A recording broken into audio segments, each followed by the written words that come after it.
हाँ फ्रेंड्स, तो और कहानियाँ लेके आ गया हूँ कृष्ण जी की ही। सुनो बंको, तुमको मजा आ रही है? हाँ, तो कहानी है भगवान कृष्ण की। भगवान कृष्ण की कौन सी? भगवान कृष्ण की बांसुरी की कहानी। तो बांसुरी कैसे उनको मिली, इस बात की है कहानी। हाँ, तो कृष्णा की बांसुरी की कहानी। द्वापर युग का समय चल रहा था। भगवान श्री कृष्ण के रूप में महाविष्णु अपने आत्मा अवतार में जन्म ले चुके थे। सभी देवता, भगवान असुर, ऋषि मुनि भेष बदल बदल कर एक एक करके बाल कृष्ण से मिलने आ रहे थे। सभी लोग ने सोचा, सभी लोग मिलने आ रहे थे, सभी देवता लोग सब बाल कृष्ण के रूप को देख के वो जन्म हुआ था उनका। हाँ, उनका जश्न करने आ रहे थे। तो फिर क्या होता है, वह देख भगवान शिव के मन में भी अपने प्रिय प्रभु से मिलने की इच्छा उत्पन्न हुई। हाँ, पर वह रुके हुए थे कि बाल कृष्ण के लिए उपहार के रूप में क्या दिया जाए, जिसे वह हमेशा अपने पास रखे। तब शिव जी को याद आया कि उनके पास एक महान ऋषि दधीच की ब्रज की अस्थि यानी हड्डी रखी हुई है। ऋषि दधीच वह ऋषि है जिन्होंने राक्षस एवं असुरों के संहार के लिए अपनी आत्मा त्याग कर दी थी। अपना आत्मा त्याग कर अपनी ब्रज की हड्डियां देवताओं को दान दी थी। जिससे ऋषि विश्वकर्मा ने कुछ हथियार बनाए थे। उस बची हुई एक हड्डी को तलाश कर भगवान शिव ने एक अत्यंत सुंदर बांसुरी बनाई। फिर जब वाक्य बालक भगवान कृष्ण से मिले तब उन्होंने वही बांसुरी उन्हें भेंट कर दी। वो सुंदर भेंट कृष्ण भगवान को बहुत पसंद आई। हड्डी की बनी हुई बांसुरी बनाई थी शिव ने, वो थी शिव और वो थे। तुम हड्डी से घिन ना रहे हो क्या?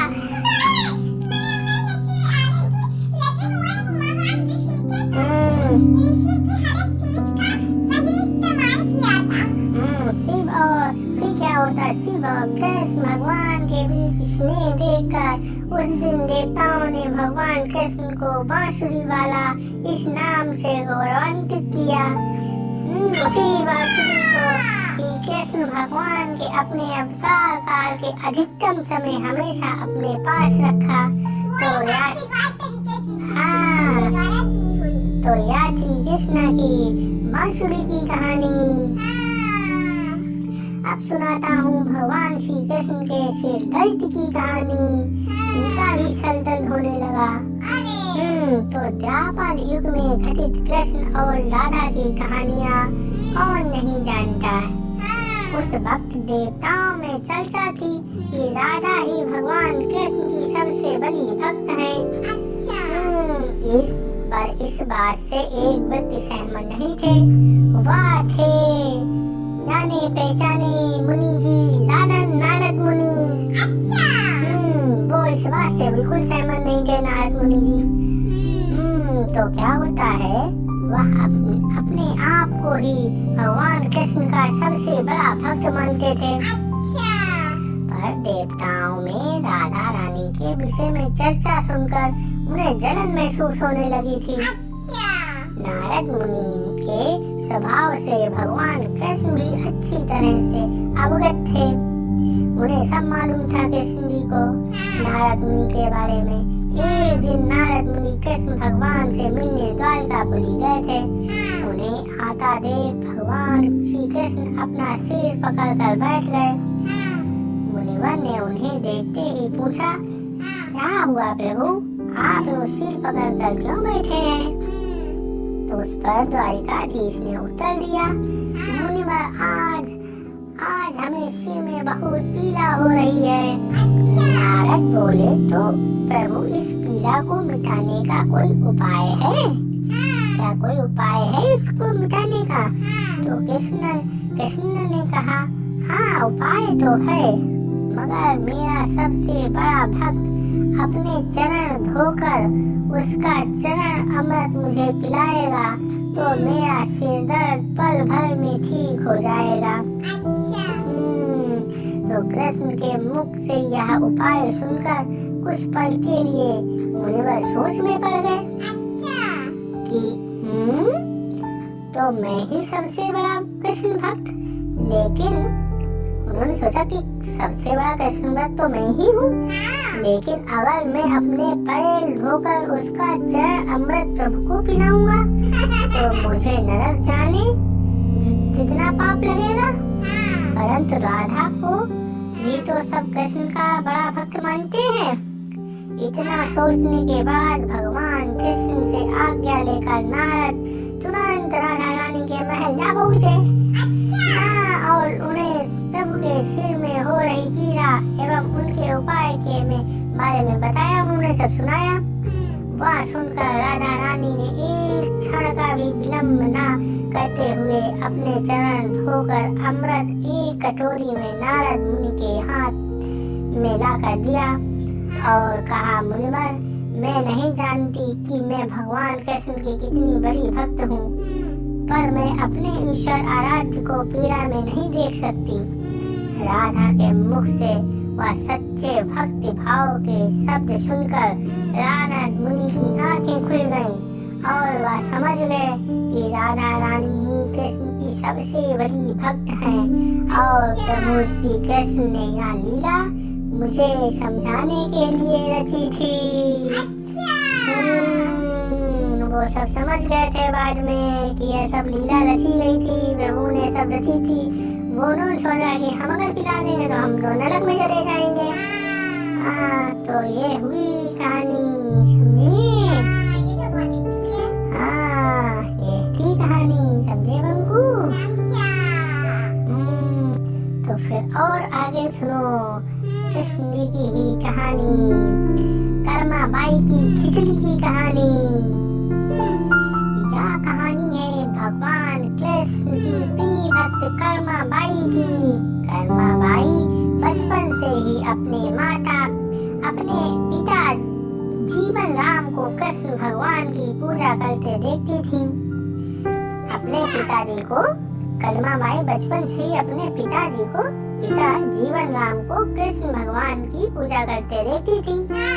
वह कभी भी कृष्ण भगवान भोग लगाए बिना भोजन ग्रहण नहीं करते थे। मतलब भगवान को पहले कृष्ण जी को भोग लगाते थे, फिर भोजन ग्रहण करते थे। जब कर्माबाई 13 साल की थी तब एक दिन जीवन राम को तीर्थ पुष्कर स्थान के लिए जाने की इच्छा हुई। साथ में उनकी पत्नी ने भी पुष्कर स्नान की इच्छा प्रकट की। जीवन राम अपनी बेटी को भी ले जाना चाहते थे, लेकिन दुविधा यह थी कि अगर वह सब घर बाहर चले जाएंगे, सभी लोग घर के बाहर गए तो श्री भगवान कृष्ण को भोग कौन लगाएगा।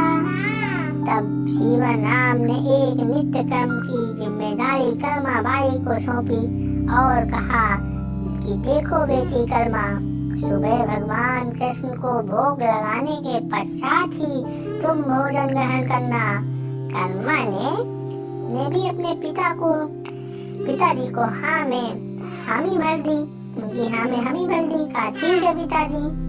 तो अगले दिन सुबह कर्मा बाई ने उठकर सबसे पहले गुड़ और घी डाल के बाजरे का खिचड़ा बनाया और भगवान कृष्ण की मूर्ति के सामने रख दिया।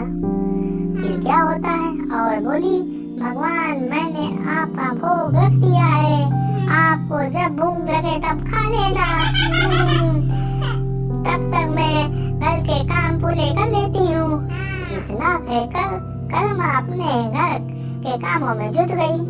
काम करते करते बीच बीच में आकर देखने पर जब कर्मा को ज्ञात हुआ कि भगवान ने अभी तक खिचड़ा नहीं खाया, तब उसे संदेह हुआ कि शायद खिचड़ी में घी और गुड़ कम है, इसीलिए भगवान कृष्ण भोजन ग्रहण नहीं कर रहे हैं। और वो छोटी भी थी 13 साल की, तो उन्हें लगा कि लगता है इसमें भाई स्वाद की कमी होगी, थोड़ा घी गुड़ इसमें डाला जाए। तभी फिर क्या किया कर्मा बाई ने, तो खिचड़ा जो बना था उसमें थोड़ा गुड़ और खूब फिर घी मिलाया और फिर मूर्ति के सामने बैठ गई। अब वो बोली, भगवान मेरे पिता जब खिलाते हैं तब तो आप खा लेते हैं, तो अब क्यों नहीं खा रहे हैं? और अभी तो पिताजी बाहर गए हैं, उन्हें आने में बहुत दिन लगेंगे, तब तक आपको भोग लगाने की जिम्मेदारी मुझे दी गई है। हाँ, इसीलिए जब तक आप भोजन नहीं खाएंगे मैं भी कुछ नहीं खाऊंगी। इस तरह जिद पर अली नन्ही कर्मा की प्यारी बातों से भगवान कृष्ण का सिंहासन डोल गया और रुलने लगे। फिर मूर्ति में से आवाज आई, बेटी कर्मा, तुमने पर्दा तो किया ही नहीं, तो मैं भोजन कैसे ग्रहण करूं?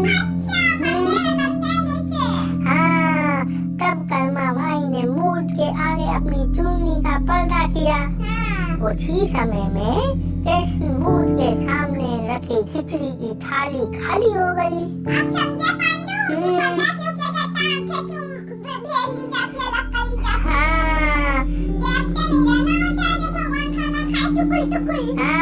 अब फिर क्या होता, अब कर्मा रोज सुबह सबसे पहले कृष्णा को बाजरे का खिचड़ा खिलाती, बाद में खुद भोजन ग्रहण करती।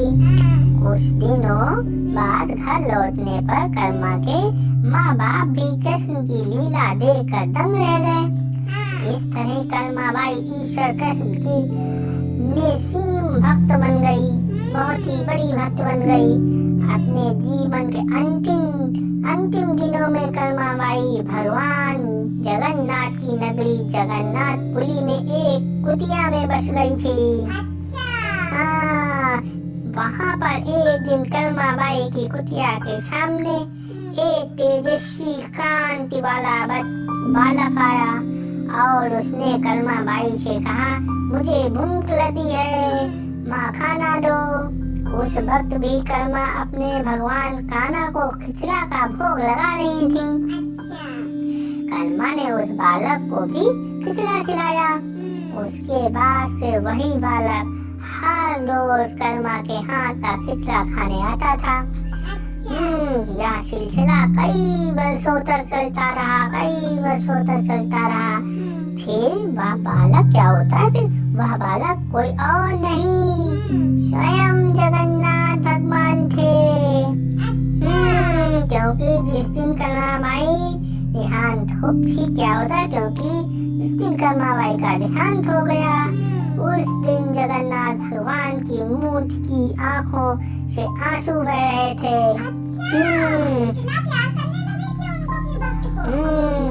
और उसी रात मंदिर के पुजारी के स्वप्न में जगन्नाथ भगवान आए और अपने दुखी होने का कारण बताया कि उनकी परम प्रिय भक्त कर्मा बाई गोलोक सिधार गई हैं।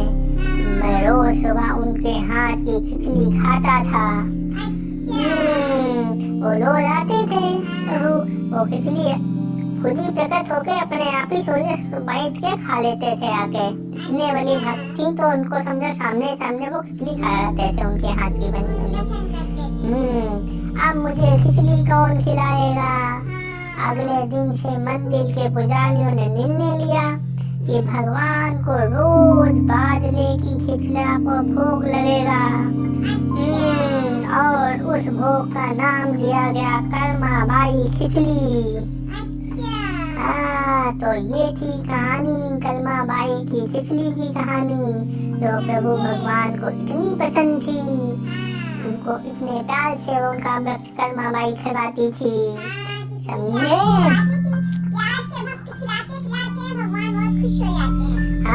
तो ये थी कृष्ण जी की और कर्मा बाई की खिचड़ी की कहानी और सुनाता हूँ एक ऐसी ही बढ़िया मजेदार ज्ञानवर्धक कहानी तुमको। सुनने के लिए तैयार हो? मुझे तो बहुत ही पसंद आई। ठीक है, तो बंकू तैयार है। बच्चों मेरे दोस्तों तुम भी तैयार हो जाइए। तैयार होने के लिए दोस्तों कहीं वो कपड़े पहनने मत चले जाओ। हाँ, मतलब तैयार मतलब सुनने के लिए तैयार हो जाइए। सुनाता हूँ नई कहानी। हाँ तो सुनो, फिर कहानी है एक चावल के दाने की कहानी। चावल के एक दाने की कहानी। तो सुनो पांडु, सुनो, सुनाने जा रहा है पांडु हमारा दोस्त बंकू। सुनो सुनता हूँ चावल के एक दाने की कहानी। हाँ तो फ्रेंड्स सुनो, द्वापर युग में पांडव वनवासी का जीवन जी रहे थे। पांडव थे वो वनवासी का जीवन जी रहे थे और महाकपटी दुर्योधन हस्तिनापुर में एक राजविलासी जीवन जी रहा था। मतलब दुर्योधन था वो राजा का जीवन जी रहा था। एक दिन महर्षि दुर्वासा अपने शिष्यों के साथ हस्तिनापुर अतिथि बनकर पधारे। दुर्योधन ने काफी अच्छे तरह से उनका आतिथ्य किया, मतलब उनका वो किया। अतिथि देवो भव नहीं होता, जिसे आए हैं मेहमान तो उनको खूब अच्छे तरीके से उनका वो किया, आदर सत्कार। इसी पवित्र कार्य के बीच दुर्योधन ने अपने मामा शकुनी के साथ मिलकर पांडवों को परास्त करने की एक नई योजना बनाई। जब महाराज दुर्वासा ने कहा कि हम अब भोजन करेंगे, तब दुर्योधन बोला कि ऋषियों को भोजन कराना तो एक महापुण्य का कार्य है, लेकिन महर्षि दुर्वासा मैं आपसे अनुरोध करता हूँ कि इस महापुण्य को प्राप्त करने का अवसर मैं अपने बड़े भ्राता युधिष्ठिर को देना चाहूँगा।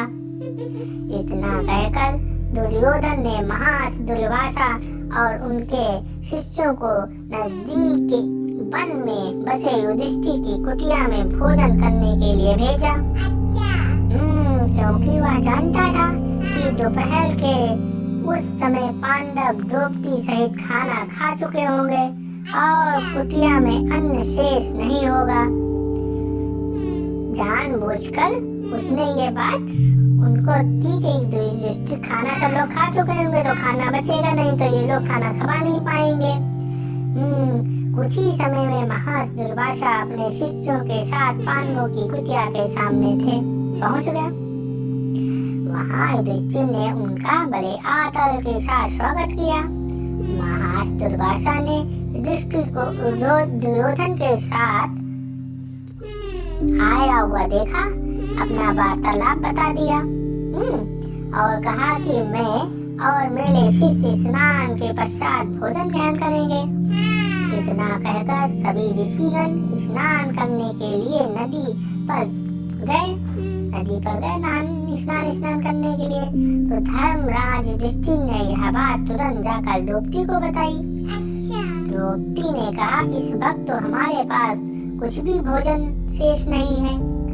द्रौपदी का दिल यह सोचकर घबराने लगा, अरे अब क्या होगा, अगर ऋषियों को भोजन नहीं कराया तो उन्हें महर्षि दुर्वासा के क्रोध और श्राप का पात्र बनना पड़ेगा। उस कठिन घड़ी में द्रौपदी अपने मित्र सखा कृष्ण को याद करने लगी। उसी वक्त लीलाधर कृष्ण ने द्रौपदी की कुटिया के अंदर प्रवेश किया। उन्हें देखते ही द्रौपदी उनके पास दौड़ती हुई गई और उन्हें अभिवादन करके अपनी समस्या बताने लगी। तो फिर कृष्ण ने कहा, द्रौपदी तुम्हारी समस्या को कुछ समय के लिए भूल जाओ और सबसे पहले मुझे कुछ खाने को दो, मुझे बड़ी जोरों की भूख लगी है।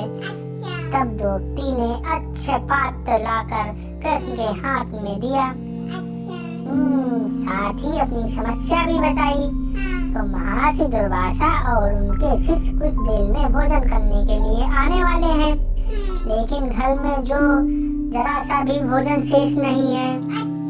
घर में तो जला सा भी भोजन शेष नहीं है, कुछ बचा ही नहीं है। द्रौपदी की बात सुनकर कृष्ण मुस्कुराए और पात्र में देखने लगे। उस पात्र में चावल का एक दाना बचा था। वह देखकर भगवान कृष्ण बोले, क्या इसमें तो बहुत सारा बचा है, खाना बचा है।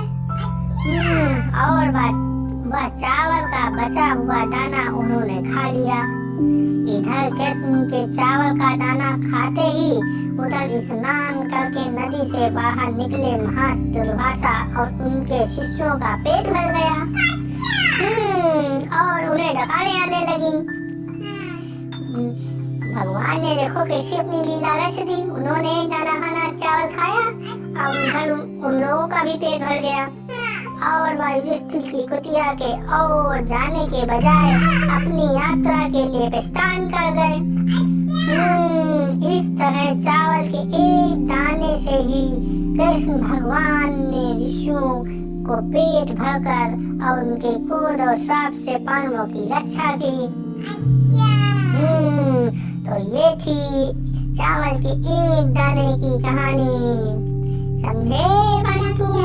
तो फिर और सुनो, एक और कहानी सुनाता हूँ, भगवान श्री कृष्ण और कुम्हार की कहानी। भगवान श्री कृष्ण और कुम्हार, हाँ, कुम्हार जो मिट्टी के बर्तन बनाता है वो कुम्हार। तो ये कहानी भगवान कृष्ण के बाल्यकाल की है, मतलब छोटे पल की है। बचपन में कृष्ण बड़े ही शरारती थे।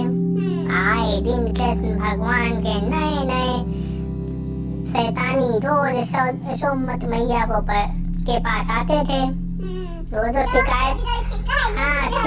शिकायतें उनकी रोज यशोमती मैया के पास, यशोदा मैया के पास लेकर आते रहते थे। इन्हीं शरारतों जो लेके आते थे उनकी शैतानियों की से तंग आकर एक दिन यशोदा मैया छड़ी लेकर कृष्ण भगवान के पीछे दौड़ती गई और मैया से भागते भागते गोविंदा एक कुम्हार के घर घुस गए। उस वक्त कुम्हार अपने काम में व्यस्त था, पर जब कुम्हार की दृष्टि भगवान पर पड़ी तब वह बड़ा ही प्रसन्न होता। कृष्ण बोले, कुम्हार जी, मेरी मैया बहुत क्रोधित है और छड़ी लेकर मुझे ढूंढ रही है। कुछ समय के लिए मुझे कहीं छुपा लीजिए। कुम्हार कृष्ण भगवान श्री कृष्ण के अवतार रूप से ज्ञात था। उसने तुरंत श्री कृष्ण को एक बड़े से मिट्टी के घड़े में छुपा दिया। कुछ समय पश्चात जब यशोदा मैया ने वहां पर पूछा, क्यों रे कुम्हार, क्या तूने मेरे कान्हा को देखा है? तो कुम्हार ने जवाब दिया, नहीं मैया, मैंने नहीं देखा है। कुम्हार और यशोदा मैया के बीच हो रहा संवाद भगवान श्री कृष्ण गौर से सुन रहे थे, बैठे मटकी के अंदर सुन रहे थे सब लोग। फिर जब माता यशोदा वहाँ से चली गई तब कान्हा बोले, कुम्हार जी, मेरी माता चली गई। माता, हाँ, तो बोले, कुमार जी, मेरी माता यदि चली गई हो तो मुझे इस घड़े से बाहर निकालिए। कुम्हार बोला, ऐसे नहीं भगवान, पहले आपको मुझे वचन देना होगा कि आप मुझे 84 लाख योनियों के बंधन से मुक्त करेंगे, मुक्त कर देंगे। कुम्हार की आवाज सुनकर कान्हा जी मुस्कुराए और बोले, ठीक कुमार, मैं वचन देता हूँ कि मैं तुम्हें 84 लाख योनियों के बंधन से मुक्त कर दूंगा। अब तो मुझे बाहर निकालो, अंदर बैठा हूँ भाई, बाहर तो निकालो। तो कुम्हार बोला, मुझे अकेले को नहीं महाप्रभु, मेरे पूरे परिवार को भी 84 लाख योनियों के बंधन से मुक्त करने का वचन दीजिए, तो ही मैं आपको घड़े से बाहर निकालूंगा। इस पर फिर क्या हुआ कि कृष्ण बोले, ठीक है भैया, मैं उन्हें भी 84 लाख योनियों के बंधन से मुक्त करने का वचन देता हूँ, अब तो बाहर निकाल दो। अब कुम्हार बोला, बस प्रभु जी, एक विनती और है, उसे पूरा करने का वचन देते हैं तो मैं आपको घड़े से बाहर निकाल लूंगा। और बार मांगते रहे आप तो ये फंसी गए हैं भगवान जी कन उसके अंदर। अब बिल्कुल हम जब तक नहीं निकालेंगे तब तक निकल नहीं पाएंगे। कृष्ण बोले अब वह भी बता दो। तो कुम्हार ने कहा हे प्रभु, जिस घड़े के नीचे आप छुपे हैं उस घड़े को बनाने के लिए लाई गई मिट्टी मेरे बैलों पर लाद कर लाई है। आप मेरे उन बैलों को भी 84 रात उनके बंधन से मुक्त कर वचन दीजिए। उनका भी वचन मांग लिया। कृष्ण ने कुम्हार का प्राणी प्रेम देखकर उन बैलों को भी मोक्ष देने का वचन दिया। हाँ, कि देखो अपने लिए नहीं मांग रहा है, अपने जानवरों बैलों के लिए भी मांग रहा है। तो कान्हा बोले लो तुम्हारी सभी इच्छाएं पूरी हो गई, अब तो इस घड़े से मुझे बाहर निकालो भाई।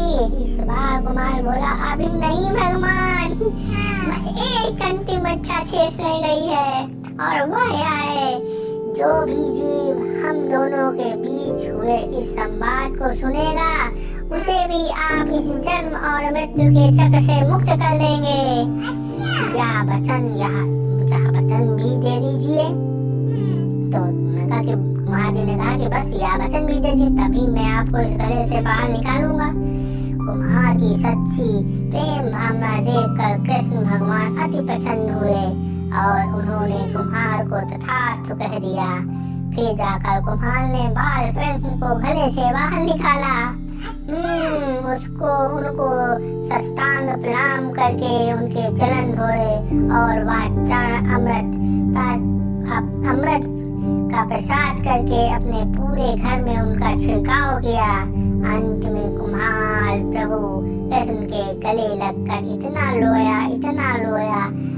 रोया कि उनमें ही विलीन हो गया। ये थी कृष्ण जी की कहानियाँ। तो कैसी लगी मेरे दोस्त, मेरे फ्रेंड्स, कैसी लगी कहानियाँ कमेंट्स करके बताइए। और बंकू जी आपको कैसी लगी कहानियाँ कृष्ण जी की, तो आप अभी बता दीजिए मुझे कि आप मेरे साथी बैठे हैं। कैसी लगी कहानी?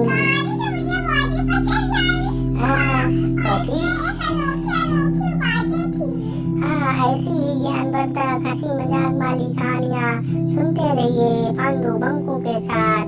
और चैनल को लाइक शेयर सब्सक्राइब करिए। अपने आसपास साफ सफाई रखिए। हरियाली है तो ऑक्सीजन है तो हम तुम्हें सब जीवन है, तो इसीलिए हरियाली बनाइए, जीवन बचाइए और अपने आसपास सफाई रखिए।